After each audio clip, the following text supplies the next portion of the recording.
Inside every head, in every home, is the most complex object we've discovered in the universe, the human brain. I've spent many years of my life trying to decipher the mysteries of the brain, and yet I'm still in awe every time I hold one. And that's because although this marvel of biology seems so alien to us, somehow it is us. Until recently, activity coursed through these cells. This was Barbara. She had opinions and passions. She loved. She had her own life. And this is where all of that happened, just as it does for each one of us. This 3-pound organ is made up of hundreds of billions of cells with a quadrillion connections between them. These cells fire trillions of electrochemical signals every second of your life. Somehow, all this wet biological stuff results in the experience of being you. I'm going to explore a fundamental question about our lives. What shapes who you become?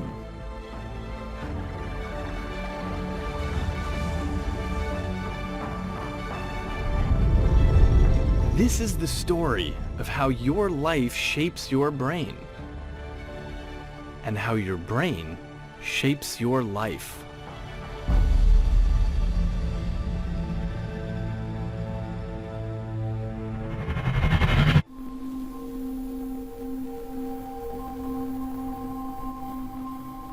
What makes you, you? For a long time, the answer was an immortal soul or spirit, something that goes beyond mere matter and gives you your life and your identity. But the modern study of the brain tells a different story. Who we are can only be understood in terms of the 3-pound organ in our heads. The story of becoming you begins with a remarkable fact. We are born utterly helpless. And this helplessness lasts longer in humans than in any other species. Compare human babies to our cousins across the animal kingdom. What's mommy doing? Many newborn animals arrive ready for the world. They have life skills built in right from birth.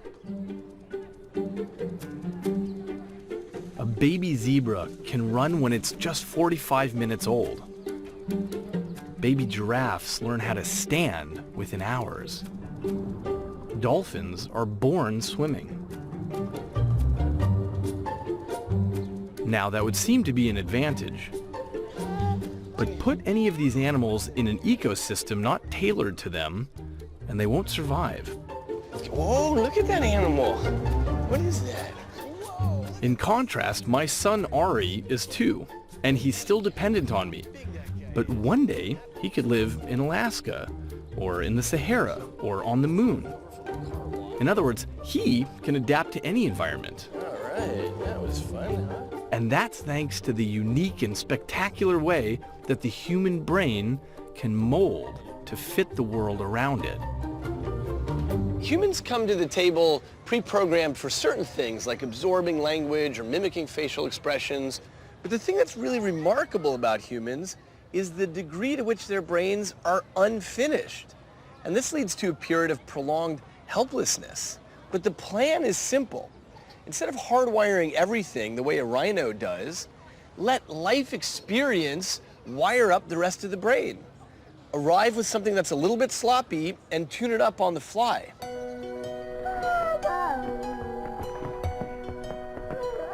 We learn on the job. It sounds risky, but that's exactly what young human brains do. And it gives us an extraordinary advantage as we grow and learn and adapt. What's the secret behind the flexibility of young brains? Well, it's not about growing new cells. the number of cells is the same in children and in adults. Instead, the secret lies in how those cells are connected. This 5-year-old has essentially all of the brain cells he's going to have. But what's happening inside his head is very different than what's happening inside mine. In the brain of a newborn baby, the neurons are only starting to communicate. But then, over the first 2 years of life, those neurons begin connecting extremely rapidly, forming as many as 2 million new connections every second. By age 2, a typical neuron has more than 15,000 connections. That is almost twice as many as found in an adult.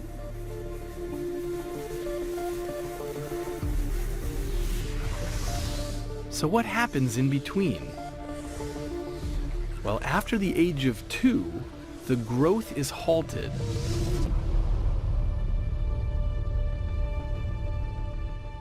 The process of becoming someone is about pruning back the possibilities that are already present. You become who you are not because of what grows in your brain, but because of what is removed. As we grow and learn new skills, we reduce the number of connections in our brain in favor of focusing on a smaller number of stronger connections. As you learn to read, your circuitry gets carved to interpret squiggles on a page. The connections go from being universal to being specific. Those links you don't use, you lose. Over the course of childhood, brain circuitry is wired up according to experience and interaction with the environment. But this dependence on the outside world is a gamble. The outside world won't always provide what a brain needs.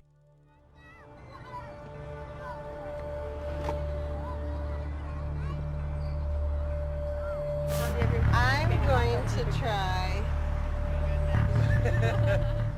This is the Jensen family from Milwaukee. Carol, Bill, their sons Tom and John, and daughter Victoria. These are no ordinary children. All three were adopted from a Romanian orphanage when they were just 4 years old. So it was 1996 we came to the United States, and then that's when I turned almost 4, on August 5th of 1996. So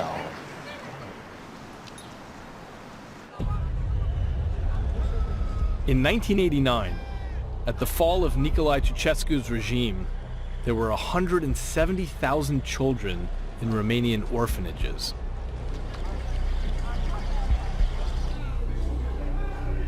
The children were often kept in appalling conditions, left to cry without human contact.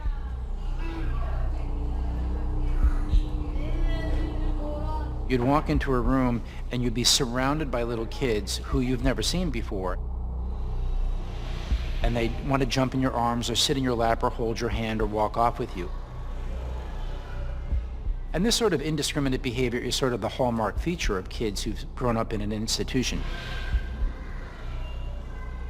It's so overwhelming that your tendency is to get very emotional. And so we'd have to keep that in check because you didn't want to do that in front of the kids. Dr. Charles Nelson witnessed the children's behavior and wondered if it went beyond mere loneliness or distress. Had all that neglect impacted the physical structure of their brains? Particularly postnatally, brains need experience in order to develop. The developing brain is seeking out information and seeking out experiences, and if they don't get those, the brain doesn't know how to get wired up and built correctly. The kids in the institution, they have IQs in the 60s and 70s, their language is very delayed, they have severe attachment problems, and they show signs of of an underdeveloped brain. They had small heads and their EEG activity was very reduced.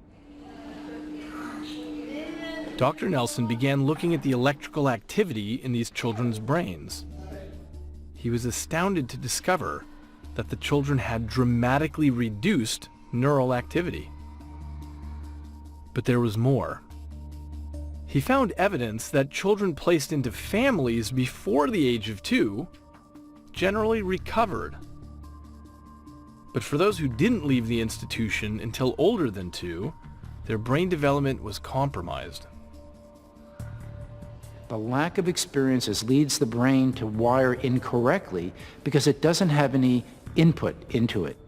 And as a result, neurons don't know which other neurons it should be communicating with. Nelson's work revealed that when the brain is starved of the things it needs, like touch, stimulation, love, a child's development is stunted.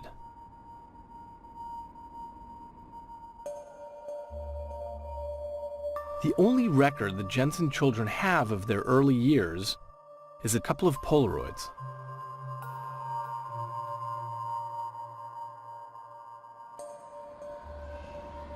In the orphanage, we really didn't speak any, a known language. So when, my mom asked the taxi driver what we were speaking, the taxi driver was like, gibberish. No, there is none. It's coconut. Can I taste? The Jensens were all adopted after the age of 2. In the orphanage, it's hard. It was rough. It wasn't easy. Kids didn't get much attention. Almost 20 years have passed since they left Romania. They still live with the consequences of that early neglect. Tom has ADHD and he has learning disabilities, but not to the same extent that John has. For John, I think it started out hard and it continues to be hard. We went to doctors, psychiatrists, physicians, helping me out through the tough times that I have right now. So it's working, so I like it. With the support of a loving family, the Jensen children are finding ways to cope with the scars of their early childhood. What we experience in our early years goes a long way toward defining who we become.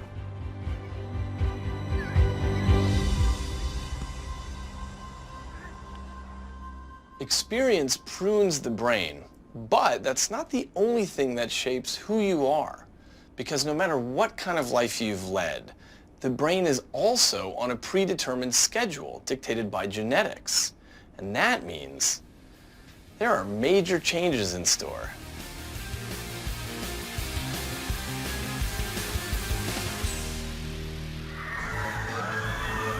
In our teenage years, hormones course around our bodies, causing dramatic physical transformations. But out of sight, our brains are undergoing equally monumental changes. Ones that profoundly affect how we behave and react to the world around us. We all intuit that teenagers have a different view on the world than children or adults. But what's not always obvious is that the way teens see the world is not simply a choice or an attitude.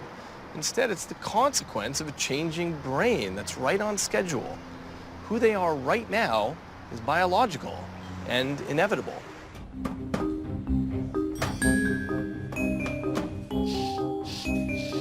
To get a sense of the teen brain at work, we're running an experiment.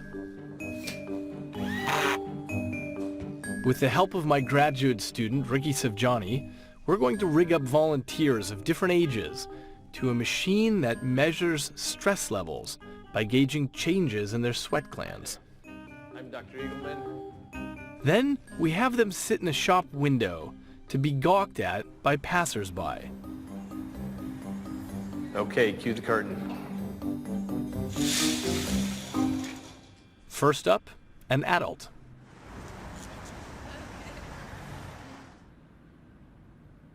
Luisa's stress response seems to be holding about steady at a pretty low level. It's clear that she's responding to people being there, but her stress response is simply not going up. But in the same situation, the teen brain responds very differently.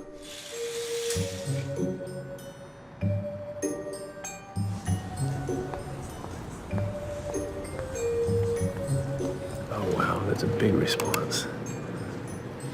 I've got to auto scale her heartbeat because it's gone up so much. Yeah.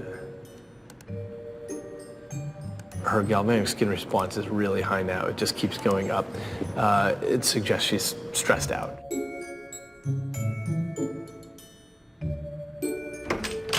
Hi, Xander. Hi. How are you? I'm good. Good, good. The more that he averts his gaze, the higher his stress response is going.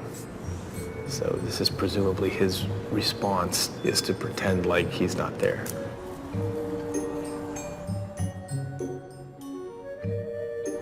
What words would you use to describe how it felt? Awkward, weird, pretty much. It was different. Having people just like stare at you and not knowing what they're thinking. So why the big difference in response between the adults and the teenagers? The answer involves an area of the brain called the medial prefrontal cortex.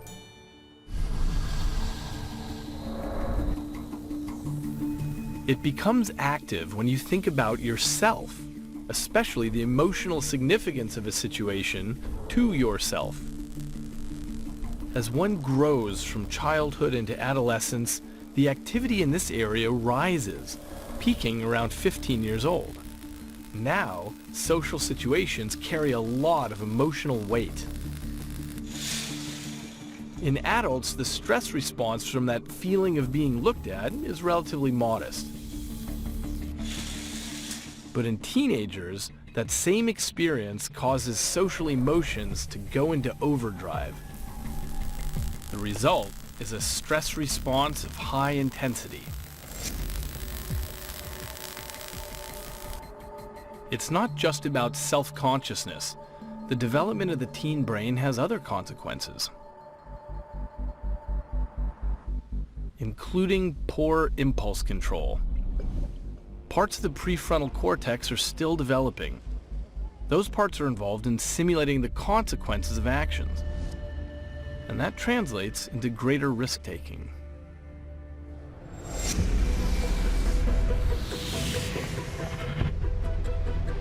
But what happens when things calm down? Once the rush of our teenage years is over, do our brains stop changing? Is who we are fixed in stone once we reach adulthood? Well, it's true that most of the dramatic shifts in brain structure are done by our early 20s. And for a long time, researchers thought that was that. But I've come to London to look at a pioneering study that reveals how even in adulthood, our brains can undergo radical physical changes.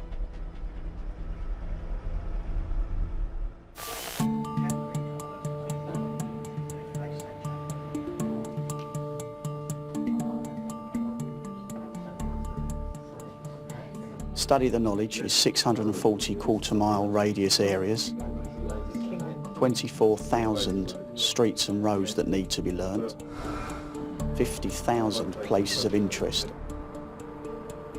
What is known as the knowledge is a test of recall.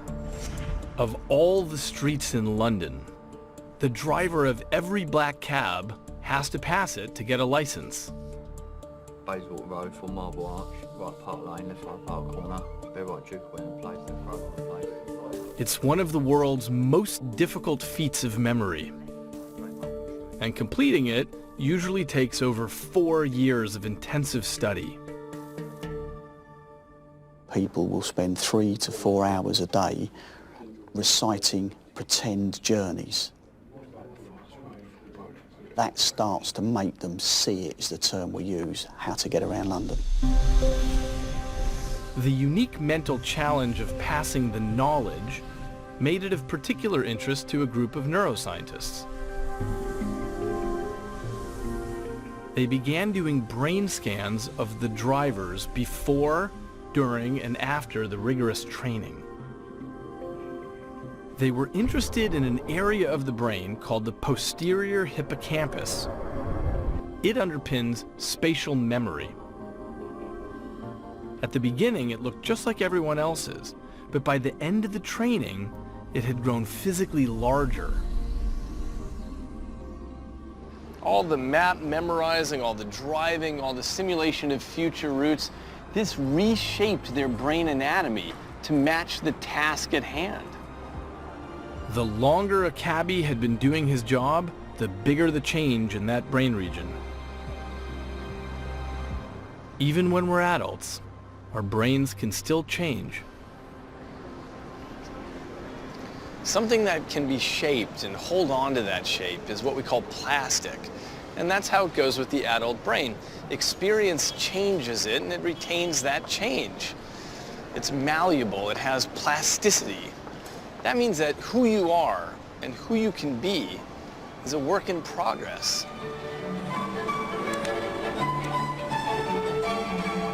Many activities can cause the brain to transform. For example, learning a musical instrument can produce dramatic changes. Musicians can learn languages more quickly and have improved memory as a result of the way years of practice have altered their brains. Albert Einstein's brain was examined after death by researchers. They were hunting for signs of genius. But instead they discovered the brain area devoted to operating the fingers of the left hand was much larger than normal, all thanks to his less commonly known passion for playing the violin. Paddington Station? Sure, jump in. Okay. In fact, everything we experience will alter the physical structure of our brain in some way. Meaning that for as long as we're alive, our identities aren't fixed, but constantly changing. From our jobs, to falling in love, having kids, and spending time with friends. All of these change the wiring of your brain to make you who you are and who you can become.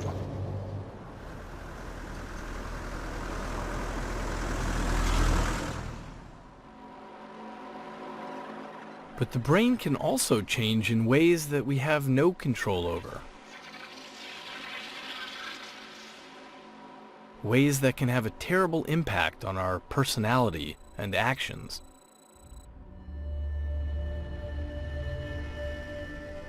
We see this in a letter discovered by police in the wake of a violent tragedy that happened in Austin, Texas, in the summer of 1966.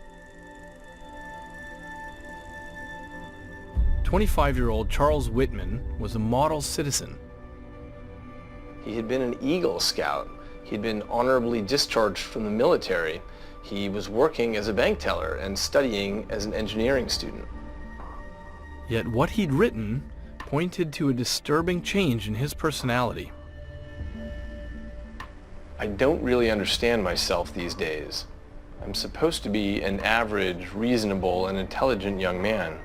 However, lately, I can't recall when it started, I've been a victim of many unusual and irrational thoughts. What Whitman was describing were thoughts that would lead to killing. Death and terror stalked the campus of the University of Texas in Austin as a sniper's bullets forced people to scurry for cover. A stream of deadly accurate fire sends bodies crumpling to the ground everywhere. On August 1st, 1966, Whitman took an elevator to the top of the University of Texas Tower. An armored truck. There, he started firing indiscriminately at the people below. Victims were being hit at a rate of more than 1 every 3 minutes. 13 people were killed and 33 wounded, until Whitman himself was finally shot dead by the police. His tower arsenal included 3 rifles, a shotgun, 2 pistols, and a knife. When police reached his house, they discovered that he had killed his wife and his mother the night before.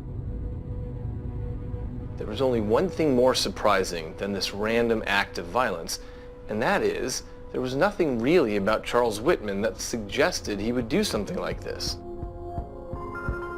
It seemed completely senseless. But the letter they found in his home, written prior to the killings, suggested a possible explanation for his actions. In the note, he made an unusual request. After my death, I wish that an autopsy would be performed on me to see if there is any visible physical disorder. Whitman's wish was granted. During the autopsy, the pathologists found that Whitman had a brain tumor. It was about the size of a nickel, and it was pressing against a part of his brain called the amygdala, which is involved in fear and aggression. This pressure on the amygdala led to a cascade of consequences in Whitman's brain, resulting in him taking actions that would otherwise be completely out of character. His brain matter had been changing, and who he was changed with it. Whitman's example is extreme, but other less dramatic changes in the brain also alter the fabric of who we are. Parkinson's disease can lead some people, even the most devout, to lose their faith. And a medication for Parkinson's can lead to compulsive gambling. And it's not just disease or drugs that can change us. From the things we consume to the simple process of aging, everything contributes to continually reshaping the neural networks that amount to us.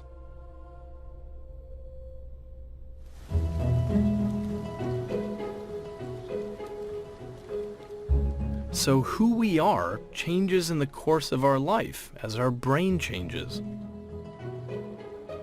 But thankfully, there's one constant that links it all together. It's a pillar of our personality. Memory. Memory sits right at the core of our identity. It gives our lives a narrative, one that we can share, one that has meaning. But there's a problem. Memory isn't always reliable. To understand how it alters and why, I've come up with a little thought experiment. Meet 35-year-old Daisy. So imagine Daisy could meet her 5-year-old self, same person, same life experiences, a subset of her memories. Or what if Daisy could meet her 85-year-old self, the same person, but experiences played out more? Imagine that Daisy could meet all of herselves across the spectrum of her lifetime. You might think that all these Daisies would share the exact same memories. But although their memories relate back to the same events, in fact, what they remember is likely to be quite different. And that's because of what a memory actually is. So a few years ago, I went out for dinner to celebrate my friend Cheryl's birthday with her boyfriend Joe. I remember it distinctly because it was so enjoyable. Everything I experienced that evening triggered particular patterns of activity in my brain, lighting up constellations of cells. The conversation between Joe and Cheryl, the smell of the coffee, the taste of this little French cake. All of these constellations became linked with one another in a vast associative network of neurons that the hippocampus replayed over and over until the association became fixed. And that was the unique signature of this experience. That would become my memory of Cheryl's birthday. So is a memory simply like watching an old video recording that we just call up and replay? It feels like that, but in reality it's quite different. memories are actually brain states from a bygone time that we have to resurrect.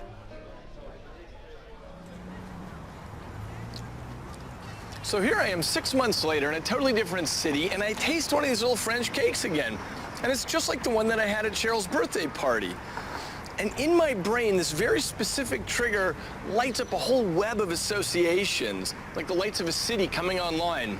And suddenly I'm back in that memory. But it's not as rich as I would have imagined. I know that Joe and Cheryl were there, and Cheryl, I think, was wearing a blue shirt. Maybe it was purple. Actually, maybe it was green.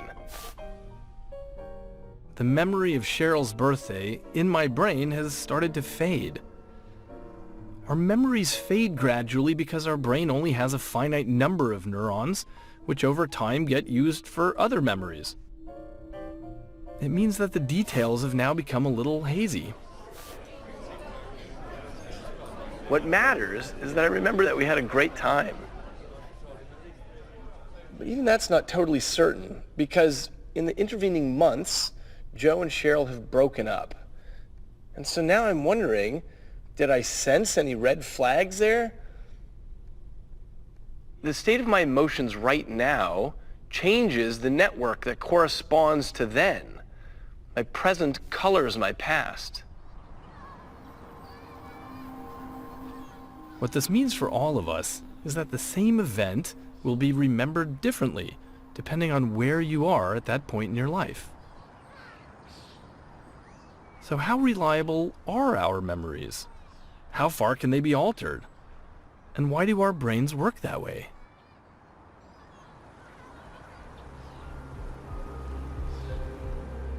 The first suggestion about how vulnerable our memory is came with the groundbreaking work of Professor Elizabeth Loftus.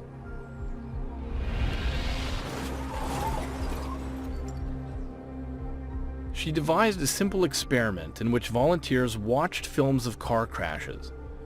She then asked them a series of questions to test what they remembered. So if I ask you a question, how fast were the cars going when they hit each other versus how fast were the cars going when they smashed into each other? Witnesses give different estimates of speed. They think the cars were going faster if you use the word smashed. And so this was one of my earliest examples showing that leading questions can distort the answers and can contaminate a person's memory. The discovery that existing memories could be distorted led Loftus to ask a more radical question. Would it be possible to implant entirely false memories? To find out, she devised another experiment. She recruited volunteers and then had her team call their families for information about events from their past. The researchers then put together a number of stories about their childhoods. 3 were true, but one, while sounding plausible, was entirely made up.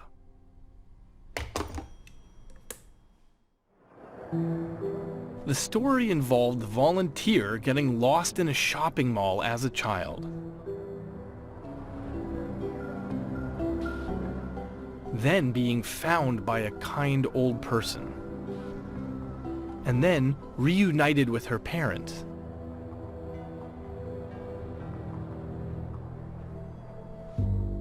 When told the 4 stories, at least a quarter of the participants claimed they could remember being lost in the mall, even though it never happened. About 6 at the time.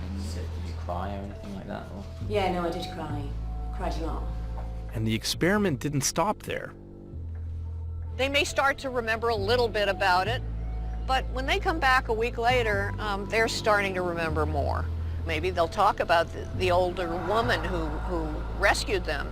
I think I heard my name over a loudspeaker. Over time, more and more detail crept into their false memory. The old lady was wearing this crazy hat. I had my favorite toy. My mom was so mad. The invention of these new details that go way beyond anything we presented to them as coming from their mother were pretty impressive to us. Loftus had discovered that not only is it possible to implant entirely new memories in the brain, we naturally embrace and embellish them, unknowingly weaving fantasy into the very fabric of who we are. And we're all susceptible, even Loftus herself. My mother had drowned when I was 14. And years later, I had gone to a birthday celebration, and one of my other relatives started to talk about my mother. And this relative started to tell me that I was the one that found my mother's body in the swimming pool. And he was so convincing that I went home from that birthday and I started to think, maybe I did. I started to think about other things that I did remember, like when the firemen came, they gave me oxygen. Maybe I needed the oxygen because I was so upset that I found the body. And I could almost visualize my mother in the swimming pool. But then something happened that would make Loftus realize her memory had been tricked. The relative called and said, I made a mistake, it wasn't you. It was the aunt who found the body. And so I thought, boy, that's what it feels like when you're on your way to developing such a rich false memory. Our past is not a faithful record. Instead, it's a reconstruction. In part, it's a mythology. So what does this mean for who we are? Well, think about your life memories. Not all the details are accurate. Some came from things that people told you about yourself. Other details were filled in by what you think must have happened. But that's okay. It's all part of the evolving story that is you.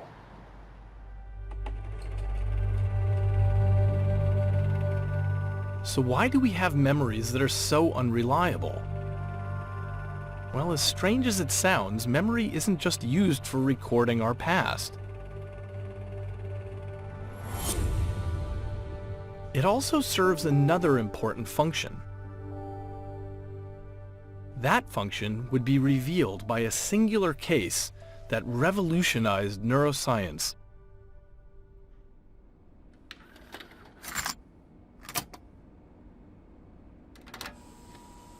How long have you had trouble remembering things? I don't know myself. I can't tell you because I don't remember. But do you think it's been more than a year that you've had this problem?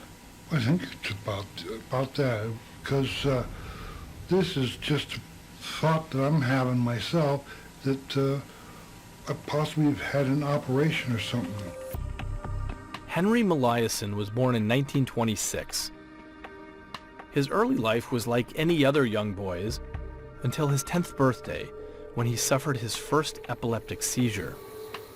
By 16, his epilepsy had worsened, and by 27, he could no longer function normally.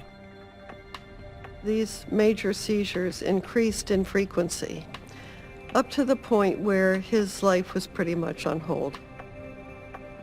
His doctors proposed an experimental surgery that would remove the hippocampus on both sides of Henry's brain, leaving two yawning black holes. The operation proceeded without incident, and within a few days he recovered. Henry's epilepsy was cured. That was when they realized that he couldn't remember anything. For the remaining 55 years of his life, he never formed a single new long-term memory.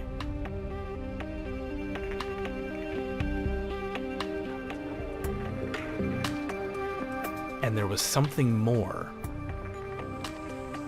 What do you think you'll do tomorrow? Whatever's beneficial. You might think when you say to him, what do you think you'll do tomorrow? He might say, well, I'll get up as usual and get dressed and shave and have breakfast, but he didn't even come up with that. It was like he was absolutely stuck in the present moment. Henry Molaison's misfortune had revealed something profound. The brain areas that underlie memory are the same as those that are used to simulate what's coming next. Both the past and the future are creations in the brain. Who we are at any moment in time is an ongoing narrative.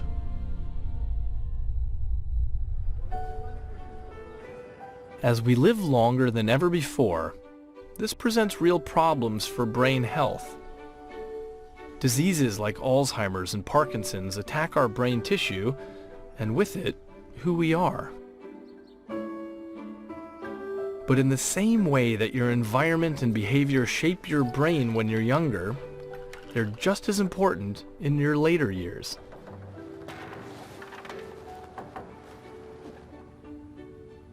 If you don't mind me asking, how old are you this year? Oh, I'm just 94. Okay. For how long have you been here? Well, I've been in the convent over 70 years. Do people live until their 100s or something We here? had one I know that went over 100. How was she doing cognitively at that age? She was very smart.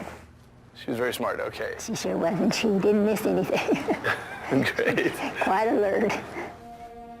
Across the U.S., more than 1,200 nuns, priests, and brothers have been taking part in a unique research study, exploring the effects of aging on the brain. They really figure the sisters are a good study group because we're kind of stable. You know where to find us. Each year, the participants have to provide detailed records of how they spend their time. They also commit to extensive physical, genetic, and cognitive tests. And it doesn't end there. When I first heard about the study, I said, well, even after I die, whatever I'm contributing can still go on. After they die, all the participants will give up their brains. My staff in Chicago is on call 24 hours a day, 7 days a week. When someone dies in New York, they call us. The researchers carefully examine the brains for the telltale microscopic evidence of age-related brain disease. They're looking to establish links between brain degeneration and cognitive performance. But the first set of results was entirely unexpected. When we first started publishing it, a lot of people were surprised. It turned out that nearly a third of the brains tested had characteristic signs of full-blown Alzheimer's.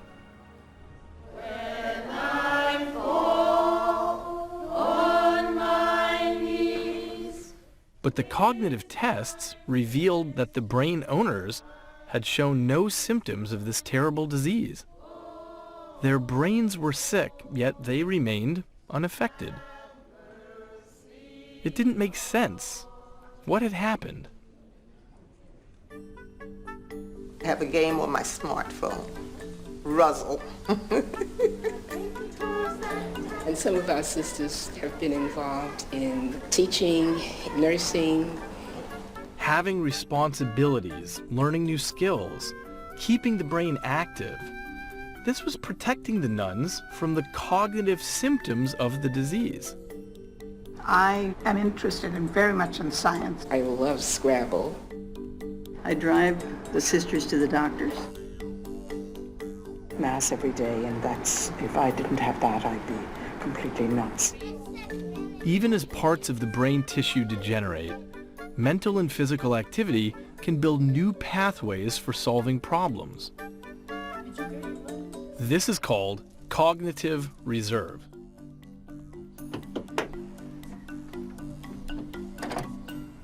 Think of the brain like a toolbox. If it's a good toolbox, you have all the tools you need. So I might choose a ratchet to disengage this bolt here. But what if I didn't have access to this ratchet?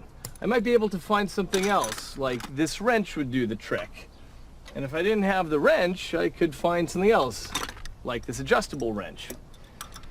And it's the same idea in an active, cognitively fit brain. Even as parts of the brain degenerate, the brain can find other solutions. By making sure our mental toolbox is equipped with a variety of working tools, we may be able to slow down the effects of our aging brains and hold on to who we are for as long as possible. But who we are is more than just the tasks we can accomplish. There's something else, something that's perhaps the greatest mystery about how the brain works. It's the sense of I, of me. I am a conscious being. When I think about who I am, it's taking place inside this head, through these eyes, from this particular point of view. Conscious experience is at once the most familiar and the most perplexing aspect of our identity. How does the physical stuff of the brain equal the mental experience of being a conscious human? How do billions of brain cells produce the extraordinary, unique feeling of being alive, of being me? I'm made up of 100 billion neurons, and when I die, they'll still be there. But I won't be me anymore. I'll be dead. So that means who I am is not about the existence of the neurons, it's about what they do and how they interact. Imagine that the neurons in your brain are like a collection of drummers.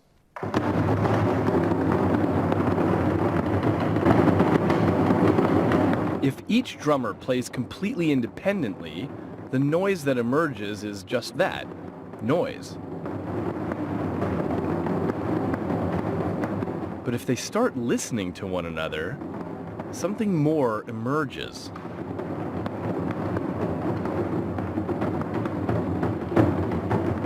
Out of cacophony appears a rhythm, a performance, a complex interaction in which all the drummers are playing both as individuals and as something greater. And in the same way, this is how the experience of consciousness arises in the brain. Billions of interacting neurons work in concert, and under the right circumstances, they hit a sweet spot. The place where the singular, private experience of being you emerges. Consciousness is a performance our brain puts on for us throughout our day. But there comes a time, in fact once a day, when the character of that drumming changes, and it takes me with it. The best way for me to show you how is for me to go to sleep. Wearing this. I'm wearing an electroencephalogram, or EEG. It records my brain's activity, giving an idea of how my neurons are interacting while I sleep. When you go to sleep, your body seems to shut down, so you might think that the drumbeat in your brain would do the same. But the reality is quite different. So at the beginning of the night, this is my brain activity, I was still awake. But if I go a little bit later, I have activity that looks as though I'm still awake, but in fact I wasn't. I was in dream sleep here, which is a form of consciousness, full of vision and sounds and strange situations and magnified emotions. It's me, but a bizarre form of me. But things get stranger. At this part of the night, I'm in deep sleep. My brain is still there and it's still active, but I am gone. In deep sleep, our neurons become more synchronized. It's impossible for a complex rhythm to emerge from this, which means in this brain state, there's no hope of conscious experience. No identity, no personality, nothing. I am the relationship between my neurons. Change their interaction just a little bit and I find myself in a dream world, or I disappear, or I return. When the neurons find themselves back in their proper rhythm, I miraculously come back online. Consciousness and the sense of being me somehow emerges from the complex rhythms of our neurons firing.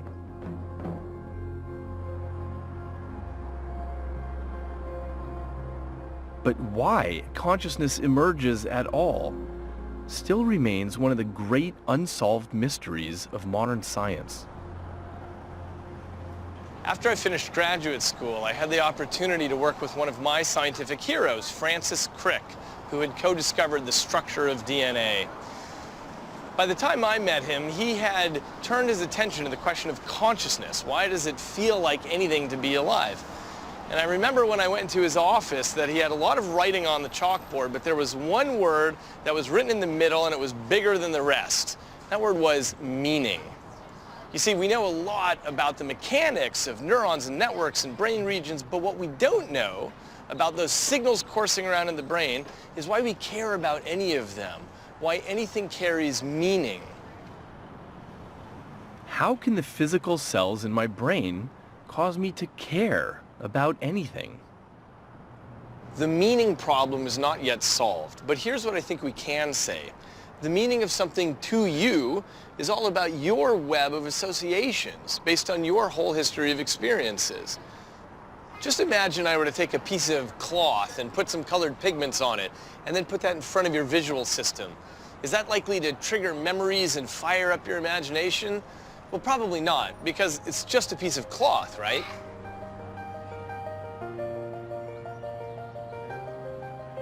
Here it is, pigments arranged on a cloth in the pattern of a national flag. Presumably this triggers something for you, but the meaning is unique to your history of experiences.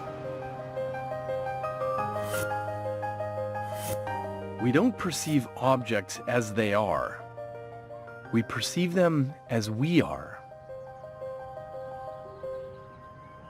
Each of us is on our own trajectory, steered by our genes and our experiences, and as a result, every brain has a different neural reality. Brains end up being as unique as snowflakes. Your story plays out across a lifetime. Trillions of new connections are continually forming and reforming as we learn and create memories and become who we are. The unique connections in your brain mean no one like you has ever existed or will ever exist again.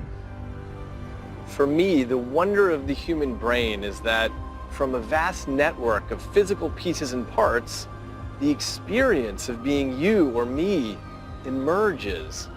And because the physical stuff is changing, we are too. We're not fixed. From cradle to grave, we are works in progress.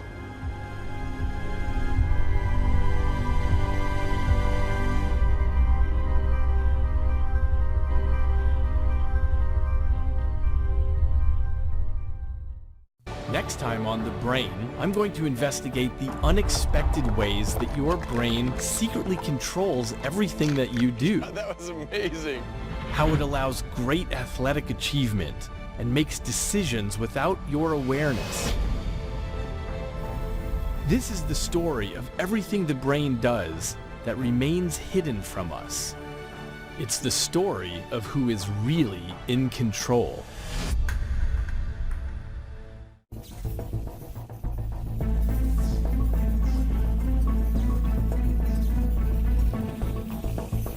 The Brain with David Eagleman is available on DVD. The companion book is also available. To order, visit shoppbs.org or call 1-800-PLAY-PBS.